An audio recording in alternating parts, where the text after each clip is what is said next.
Hi friends, അസ്സലാമു അലൈക്കും. ഇന്ന് നമുക്കൊരു ബ്രഹ്മസലി വെച്ചൊരു ഉപ്പുമാവ് തയ്യാറാക്കിയാലോ. അതിന് വേണ്ടി നമുക്ക് ഒരു കപ്പ് ബ്രഹ്മസലി എടുത്തിട്ട് അതൊന്ന് ചൂടാക്കി എടുക്കാം.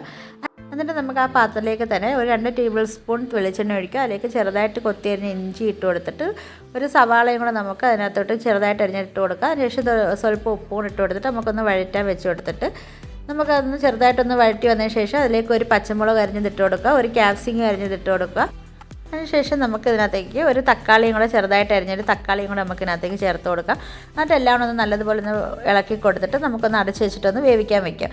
ഇപ്പോൾ എല്ലാം ഒന്ന് വെന്ത് വന്നിട്ടുണ്ട്. ഇനി നമുക്കൊരു 1 ടീസ്പൂൺ മഞ്ഞൾപ്പൊടി ഇട്ടിട്ട് നമുക്കൊന്ന് ഇളക്കി കൊടുക്കാം. അതിനുശേഷം നമുക്ക് മെഷറിംഗ് കപ്പിന് ഒരു വെള്ളം ഒഴിച്ച് കൊടുക്കാം. അതിനുശേഷം നമുക്ക് ഇതിനകത്ത് ആവശ്യത്തിന് ഉപ്പും കൂടെ ഇട്ട് കൊടുത്തിട്ട് നമുക്കൊന്ന് ഇളക്കി കൊടുത്തിട്ട് നമുക്കതൊന്ന് തിളച്ച് വരുമ്പോഴത്തേക്കും നമ്മൾ നേരത്തെ വറുത്ത് വെച്ചിരുന്ന ബ്രഹ്മസലി ഇതിനകത്ത് ഇട്ട് കൊടുക്കുക. ഇട്ട് കൊടുത്തിട്ട് നല്ലതുപോലെ ഒന്ന് നമുക്ക് ഇളക്കി കൊടുത്തതിന് ശേഷം നമുക്കത് ലോ ഫ്ലെയിമിൽ ഇട്ടിട്ട് നമുക്കിത് ബ്രഹ്മസലി ഒന്ന് വേവുന്ന വരെ നമുക്കൊന്ന് വെച്ച് കൊടുക്കാം. അങ്ങനെ നമ്മൾ ബ്രഹ്മസലി ഉപ്പുമാവ് അവിടെ തയ്യാറായിട്ടുണ്ട്.